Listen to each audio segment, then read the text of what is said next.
Now at 6, they are your neighbors, perhaps your nurse, or even the person standing in line with you this morning to grab a cup of coffee. Air Force reservists hide in plain sight and at a moment's notice could be tens of thousands of miles in the air on the other side of the planet. Ready to lift, lift. Go ahead. Ready to move, move. You're looking at a scenario that could play out on any runway around the world. Come to me, come to me, come to me. The airmen of the 445th Aeromedical Evacuation Squadron at Wright Patterson Air Base Ready, lower, lower. are running a real-life scenario, evacuating military patients. Ready to move, move. On the C-17, we can max floor load. We can do 12 on the ramp and another 48 on the main part of the floor if we're going to maximize the litter loading for that. So 60 people you can have in there on the floor, and then you have the crew all around working throughout the entire flight. Absolutely. Wow.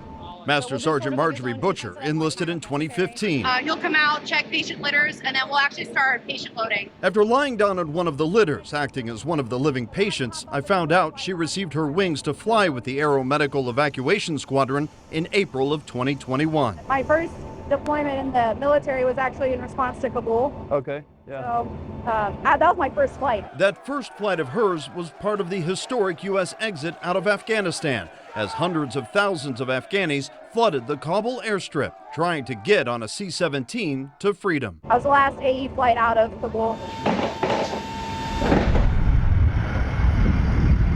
Well, welcome to our office, fellas.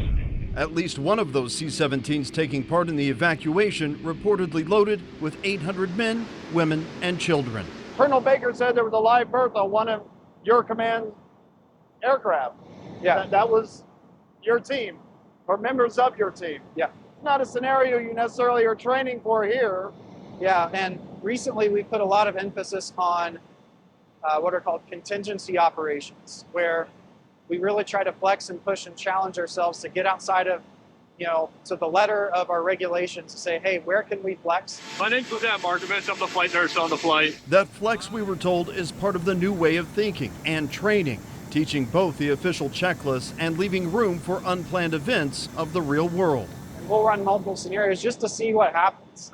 Stress inoculation. You kind of have to push the limit. Yeah, and in an environment where it's safe to do it. Major Isaac Cade is the flight nurse. On this day, he's running the show as the medical crew director. Ultimately, the buck stops here.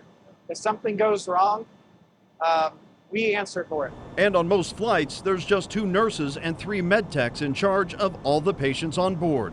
Well, most of the patients are stable. There are situations just like this where somebody suddenly has an emergency and the crew has to respond.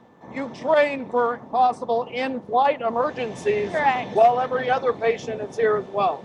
We train for the worst every single flight. Maddie Potts is a senior airman, a third-year reservist and civilian nurse by day. I just got out of flight medic school for this about 2 months ago.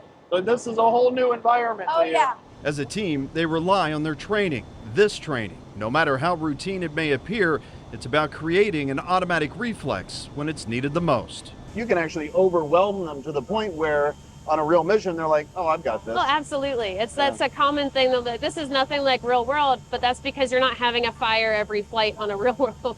You're not having an emergency landing all the time. But that training is important. When it does happen, when a patient does have an emergency or the aircraft has an emergency, you are ready, and there's muscle memory in that. These teams not only pick up wounded from deployed locations overseas to get them back to military hospitals, they also transport military patients across the U.S. all the time. There are many other facets to their mission as well, and you can read that in the full story over on WCBO.com/homefront.